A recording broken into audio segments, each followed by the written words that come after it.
আপনাদের যদি হঠাৎ করে কুরকুরে মুচমুচে কিছু খেতে ইচ্ছা করে, তাহলে কোনো রকম আটা, ময়দা, সুজি, বেসন ছাড়াই আমি বানাতে চলেছি কুরকুরে মুড়মুড়ে টেস্টি নাস্তা, যেটা ঝটপট তৈরি হয়ে যাবে, তাও আবার কোনো রকম ঝামেলা ছাড়াই, বিনা পরিশ্রমে। তো চলুন আজকের রেসিপি শুরু করা যাক। আজকের এই মুখরোচক টেস্টি রেসিপি তৈরি করার জন্য সবার প্রথমে এক বাটি সিদ্ধ চাল আমি ভিজিয়ে রেখেছিলাম ওই মোটামুটি 1 ঘন্টা আগে। চালগুলো এখন অনেকটাই নরম হয়ে গেছে। এখন এই চালগুলোকে একটা মিক্সিং জারের মধ্যে দিয়ে বেটে নিতে হবে। এই মিক্সিং জারে আমি চিলি ফ্লেক্স তৈরি করেছিলাম, তো লঙ্কার গুঁড়োটা হালকা একটু লেগে লেগে রয়েছে, তার মধ্যেই আমি দিয়ে দিচ্ছি। আর চালটা বাটার সময় অল্প অল্প করে জল দিয়ে চালটাকে একেবারে স্মুথ করে বেটে নিতে হবে। তো বন্ধুরা, আমি সামান্য সামান্য জল দিয়ে চালটাকে এরকম মিহি পেস্ট করে নিয়েছি। একবারে চালটা আমি বাটতে পারিনি, দুবারে বেটে নিয়েছি। পরে চালগুলো আমি এরকম একটু শুকনো শুকনো করে বেটেছি।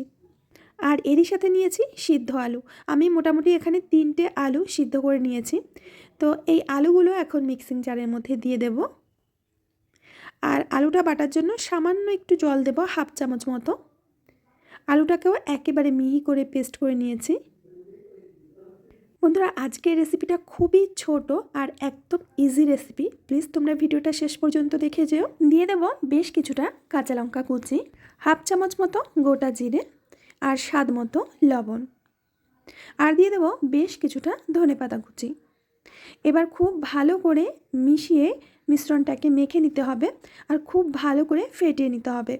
চেষ্টা করবে এরকম একটা খোলা মুখওয়ালা গামলা নিতে, তাহলে এইভাবে ফেটাতে সুবিধা হবে। এর মধ্যে কিন্তু কোনো রকম বেকিং পাউডার, বেকিং সোডা কিছুই দেওয়া যাবে না। শুধু খুব ভালো করে মিশ্রণটাকে ফেটিয়ে হালকা করে নিতে হবে। হাতের মধ্যেই বুঝতে পারবে মিশ্রণটা অনেকটাই হালকা হয়ে গেছে। তো আমাদের ব্যাটারটা খুব ভালো করে ফেটানো হয়ে গেছে। মিশ্রণটা ফেটানোর সময় আমি আগে থেকে কড়াইতে তেল গরম হতে দিয়েছিলাম। এখন গরম তেলের মধ্যে আমি এরকম বড়ার আকারে মিশ্রণটা দিয়ে দেব। তেলটা ভালো করে প্রথমে গরম করে নিয়ে মিডিয়াম আঁচে আমাদের নাস্তাগুলো ভেজে নিতে হবে। তো আমি যেমন তেমন করে বড়াগুলো দিয়ে দিচ্ছি। এগুলো কিন্তু ভাজার পরে একদম এরকম গোল গোল হয়ে যাবে। মোটামুটি 3 থেকে 4 মিনিটের মধ্যেই এগুলো ভাজা হয়ে যায়। মিডিয়াম আঁচে একেবারে মুচমুচে করে আমি ভেজে নেব। আর এগুলোকে খুব বেশি একটা লাল কড়া করে ভাজতে যাবে না, তাহলে কিন্তু অনেকটাই শক্ত হয়ে যাবে। ঠিক এরকম কালার আসলে নামিয়ে নিতে হবে। মোটামুটি ভাজতে আমাদের 4 মিনিট মতো সময় লেগেছে। এরকম জালিওয়ালা ঝাঁঝরি দিয়ে নামালে তেলটা কিন্তু ঝরে যায়। তো আমি আরও এক ব্যাচ দিয়ে দিচ্ছি। আর যদি এই রেসিপিটা আপনারা ইনস্ট্যান্ট করতে চান, তাহলে বেঁচে যাওয়া ভাত দিয়েও করতে পারেন, পদ্ধতিটা একই থাকবে। তো আরও এক ব্যাচ আমি দিয়ে দিচ্ছি। তো নিন বন্ধুরা, তৈরি হয়ে গেছে আজকের কুরকুরে মুচমুচে মুখরোচক নাস্তা। যখন খুশি তখন বানিয়ে খেতে পারবেন, বা বাড়িতে অতিথি আসলে তাদের ঝটপট বানিয়ে নিতে পারবেন।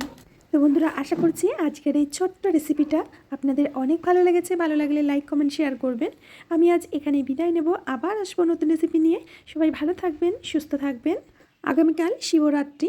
তো শিবরাত্রি উপলক্ষে আপনাদের জানাই অনেক অনেক অভিনন্দন, শুভেচ্ছা ও ভালোবাসা।